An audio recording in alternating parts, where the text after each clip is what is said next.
గంగే చైమని చైవ గోదావరి సరస్వతి నర్మదే సింధు కావేర్యో జలేస్మిన్ సన్నిధం కురు.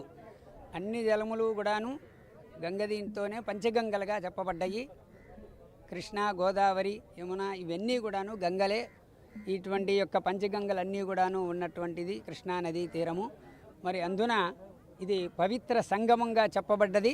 ఎందుకంటే గోదావరి నది ఇక్కడ మన కృష్ణా నది రెండూ కూడాను సంయుక్తంగా ఇక్కడి నుంచి ప్రవహించడానికి, అందువల్ల అటువంటి దీంట్లో ఈ పవిత్రమైనటువంటి సంగమం ప్రదేశంలో మనం గతంలో కూడాను మన ప్రియతమ ముఖ్యమంత్రి గారు ఇదంతా కూడాను అభివృద్ధి చేసి చక్కని భక్తి ఇది కలిగేటటువంటిదిగా ఉండాలి అనేటటువంటి దీంతో ఈ పవిత్ర సంగమంలో నదీ హారతులన్నీ ప్రారంభం చేయడం జరిగింది.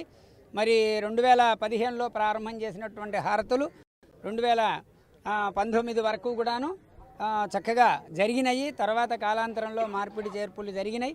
ఇప్పుడు మళ్ళీ మన ప్రియతమ ముఖ్యమంత్రి గారు ఇలా కాదు, కృష్ణవేణి నది హారతుల దుర్గగుడి దగ్గర అక్కడ ఇస్తున్నప్పటికీ పవిత్ర సంగమంలో కూడా ఇవ్వాలి అనేటటువంటి దీంతో ఇదంతా అభివృద్ధి చేసి ఒక టూరిజం ప్రదేశం కింద ఏర్పాటు చేయాలనే తత్సంకల్పంతో దేవాదాయ శాఖ వారికి, మరి ముఖ్యంగా దుర్గ దేవస్థానం వారికి ఆదేశములు ఇచ్చి ఉన్నారు. ఆ కారణంగా ఈ రోజు నుంచి ఈ పవిత్ర హారతులు ఇక్కడ పునఃప్రారంభం చేయడం జరిగింది. ఇవాళ ట్రయల్ రన్గానే మనం, ఎందుకంటే కాలంలో వచ్చేటటువంటి మార్పుల వల్ల అనేకమైనటువంటి ఇవి ఉన్నాయి ఇక్కడ.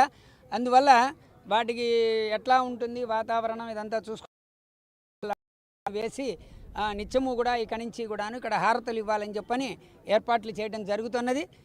దీంతో మొత్తం అంతా కూడాను సెట్టింగ్, దానికి కావాల్సినటువంటి హారతులు ఇవ్వడానికి యోగ్యమైనటువంటివన్నీ కూడాను తయారు చేసి సంపూర్ణంగా ఇక్కడ 9 హారతులు చక్కగా ఇచ్చే ఏర్పాట్లు చేయటం జరుగుతుంది.